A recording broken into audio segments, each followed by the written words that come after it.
Well, hey there, you're on the internet, I have some free time, and welcome to the Triple N Network, where all you newbie nib nerds can find all the news you'll need. Let's look at an ink today, shall we?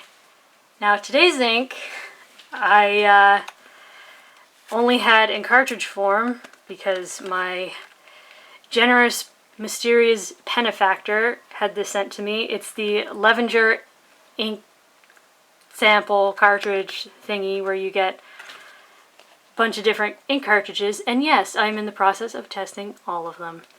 Today's ink, though, is Raven Black.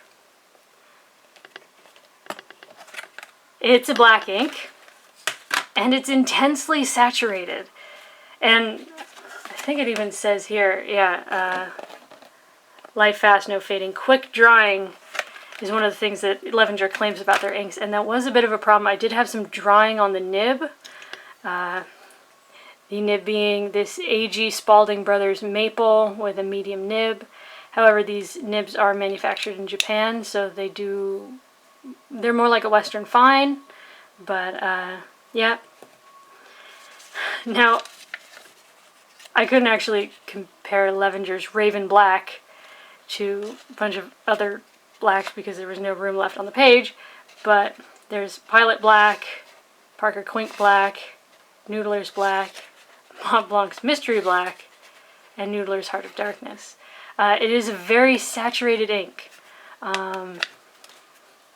Yeah, and here's the chromatography. Something weird happened with the chromatography, and it started to come down, so I'm going to use the unmarked ones.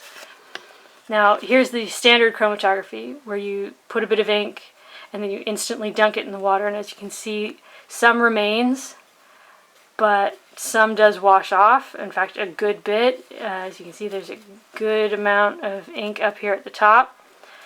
And then here's the one where I let it dry, where again you see there's a much darker, much more intense area where I left the ink in the first place, but there's still a great deal that washes away, so that's going to be something to keep in mind here.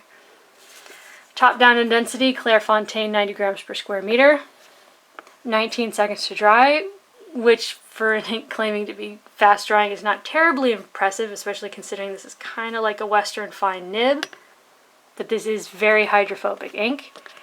But there's no bleed, there's no feather, there's no spread, there's no echo, there's no sheen.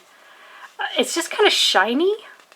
I know I'm not going to be able to get it on camera, but the ink shines. I think it's just because it's so heavily saturated.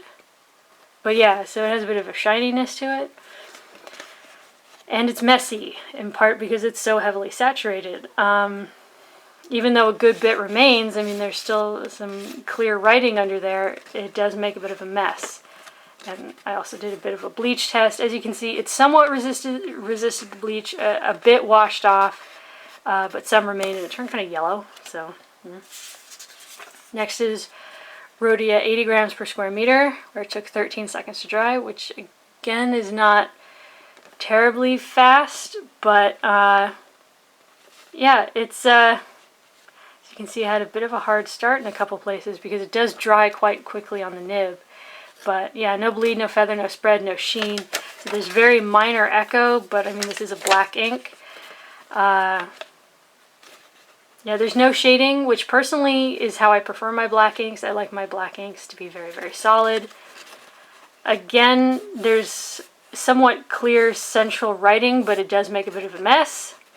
And again, it resisted the bleach a little bit, but it turned yellow. Next is Tomoe River Paper, where I feel like here you really see how the ink is shiny. It doesn't sheen, but it does shine. And it's all throughout, but I feel like the scrubby is the easiest place to see it. So, yeah, 19 seconds to dry.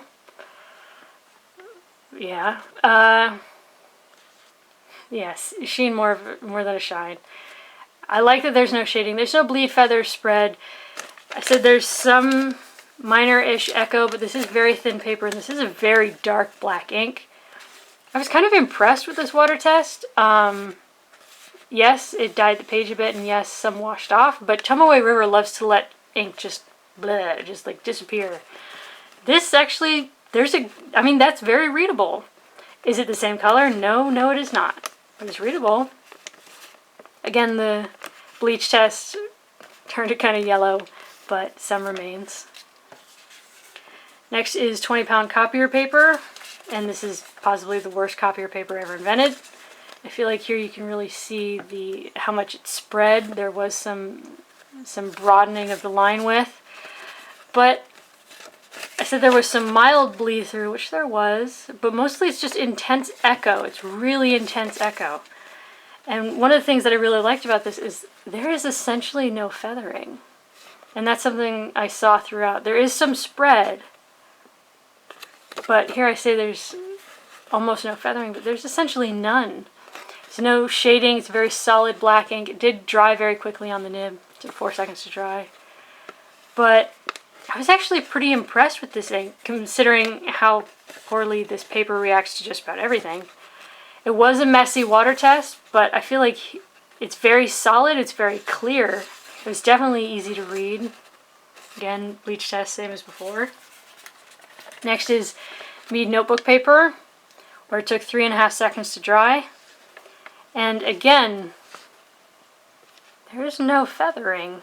Not really. There's some spread. This is like if you compare it to like the Rhodia, it is a slightly broader line, but there's really no feathering, which is kind of nice. I was having the problem with it drying quickly on the nib still. It made a mess, but again, if you absolutely had to recover that, that's very clear. You could read that. And there's bleeding along the edge because this was the edge of the page, so it's a pressing problem. And there's intense echo, but that's not full-on bleed through. That's just very intense echo. That's bleed through.